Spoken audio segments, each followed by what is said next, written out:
Mamayang hapon tayo mga idol. Ipakita niyo mga idol. Yan yun nila pag abri sa sangkutan mga idol. Pag ginlo. Yun na ako ang ginadri mga idol ni. Sige na naton. Kaya sa pagkuha po lang mga idol, kailangan yun ipili mo ni samdan yung bungol. Kaya once nga masamdan yung mga idol, pagkuha lang siya masamdan, mabuak mo ni siya mga idol.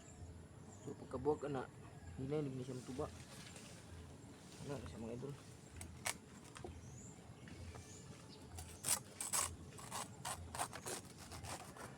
So pag magkuha ng mga idol, ato din pang laksiyon. Na.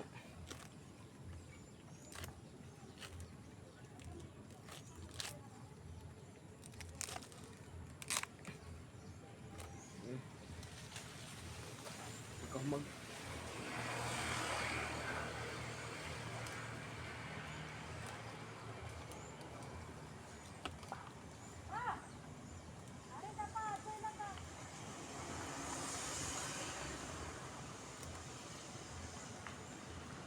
maglaksi mga idol. Tingnan din na to.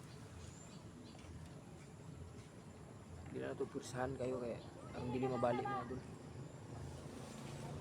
Nara. Hindi siya mabalik. Alam mo pag isip pa dun mo. Morto mga idol.